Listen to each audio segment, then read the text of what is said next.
let's talk cells at work.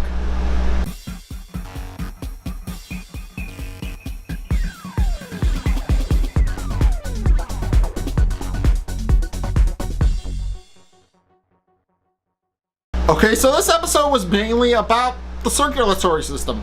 You know, the stuff that keeps you alive, the stuff that pumps your blood from your heart to your arm to your leg to your foot to your head. That thing.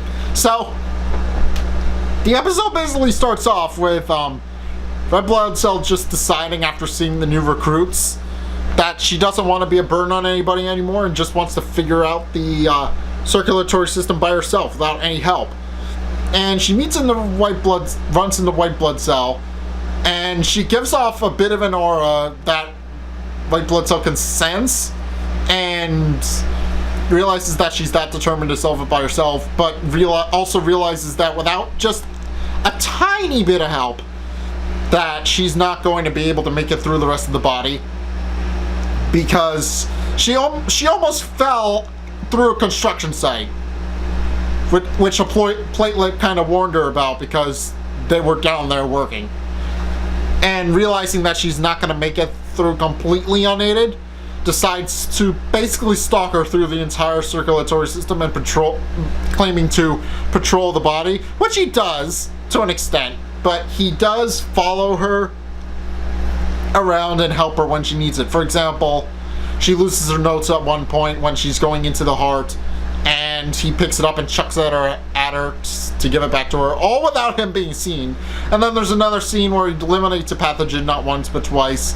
I mean, a third time if you count the time where they first meet and he finds out about her ambition to go through the entire circulatory system unaided. But that was a little bit before, we don't count that.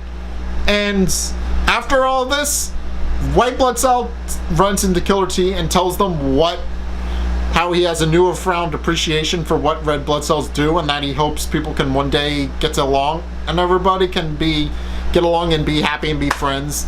And then Killer T Cell beats him up and tells him to get back to work. And we think it's just because he wants them to just only fulfill their job and all that.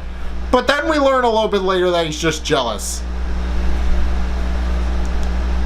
Because not only do White Blood Cell and Red Blood Cell sit down, and Red Blood Cell sits down and tells White Blood Cell very enthusiastically about what her day was like, even though White Blood Cell knows exactly what her day was like, because that was the whole episode. But we also see B Cell talking with some other regular cells about his antibody gun, and how he made it a lot more lightweight and all that. So we do know that Killer T Cell is very jealous and doesn't know how to make friends all that well, which is ironic given that he's pretty much the most macho dude in the world. If he were in the real world, he would be very popular.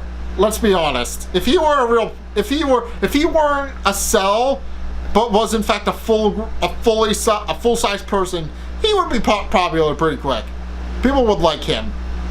But yeah, and there's also something I want to bring up now because it's the perfect time to do it.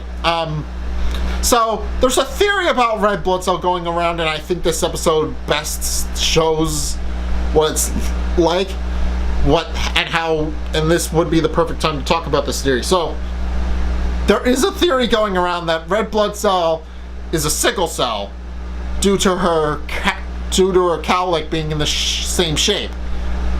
But it goes even deeper than that, because not only do sickle cells get lost in the bloodstream and go the wrong direction, but they also have a shorter lifespan.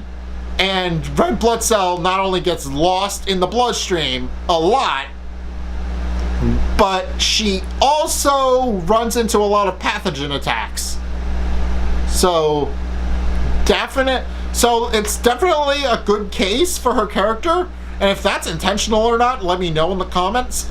But it is a theory that is going around, and people can be carriers for the disease without the disease actually affecting them in a negative way.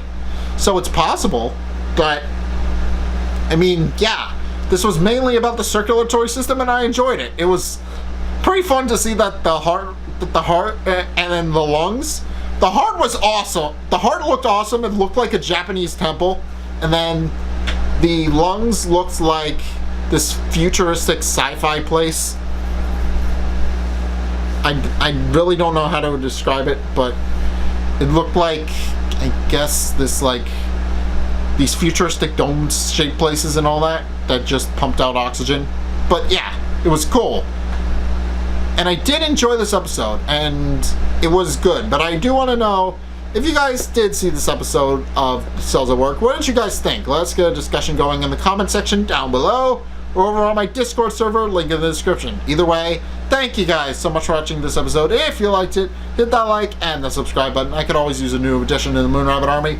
Also be sure to follow me on Facebook and on Twitter in the description below. And until next time, I will see you guys in the next video. Peace!